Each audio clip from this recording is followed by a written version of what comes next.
The first thing you notice is your sister's eyes. She giggles with excitement over how delicious her meal is. Your father seems to enjoy his food too. He's laughing over how easy it was to get the meal. Mommy looks over at Daddy in admiration. She commends him for the mighty challenges he had to overcome just to obtain the meal. Your eyes glance over to their plates. You notice a hand. You notice a toe. Your family is eating human. And why not? Why is eating human so bad? Human meat contains vitamins and minerals essential to the function of your body. No. Human meat contains all the vitamins and minerals essential to your body. Because moo, it is your body. Don't argue with me, because after all, science says that you were born to eat meat. So why can't it be human? In fact, some say that cannibals are not only smarter, but they have greater strength in body due to their consumption of human flesh. During times of hardship, some North Koreans were caught on camera buying, selling, and eating human remains due to mass starvation mixed with a little bit of human desperation. They said it tasted like pork. Well, that's great, because you twisted freaks love bacon and pepperoni, so enjoy your human. In fact, if you did eat human, it sure would give me a break, because last week my sister was sold to McDonald's. My mom was murdered thanks to a family in Texas who didn't think they could survive the winter without a meat-packed freezer. I have 2 little brothers, too. I had 2 little brothers.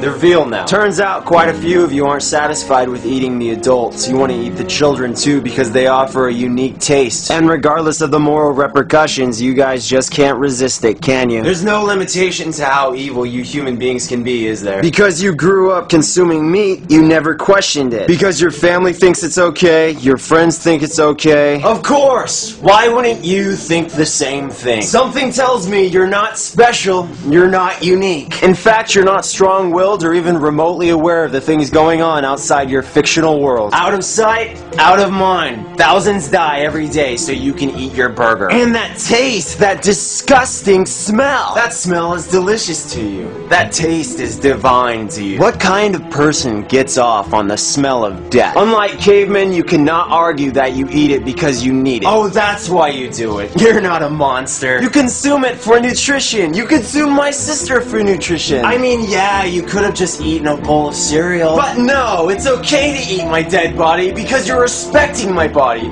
You're respecting my life. Well, let me ask you this, human. If some psycho comes into your house and cuts you down, do you really want them to eat you too? Do you really want them to eat your family? I'd personally rather be shot and left to the flies. Will you just once put yourself in my position? I'm destined to die, and all you can do is come up with some half-thought arguments and immature jokes about how you don't give a crap about my family. How you think that we don't matter. How you think that there's nothing wrong. But they already killed us. We're sitting on the shelf. Why don't you just buy us? No, you're right. There's no such thing as an expiration date when it comes to meat. If you don't go to the grocery store and pick up a piece of my sister, then somebody else will. Because never in the history of grocery stores has meat ever expired. No losses, no expirations, no low points, just success. Sounds like a pretty profitable industry. Unless, of course, your lie is a lie, and that's just what they want you to think, so you keep buying their meat. Tell me this. What happens if you stop buying meat?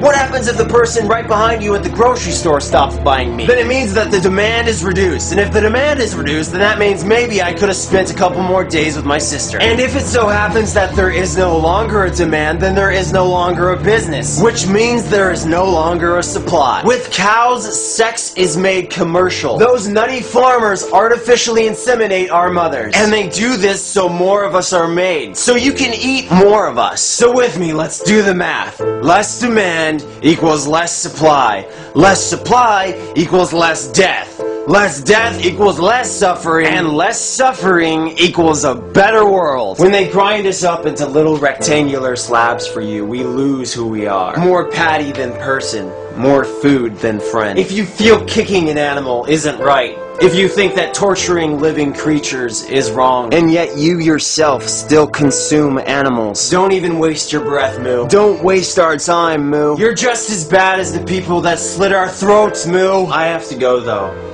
I'm actually set to be on your dinner plate in a few days. Maybe in a different world, you and I could have been friends. But in this world that's built on so many lies, the lies that you tell to yourself every single day to make this all seem okay, whatever argument you may have for me, whatever twisted concept your warped mind can come up with to make this all seem like it's okay. Don't tell me why I should die. Don't tell me why you should eat me. Open your eyes.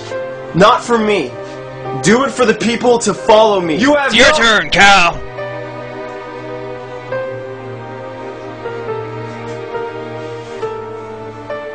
Cal! Hurry up and we'll make it quick! Moo.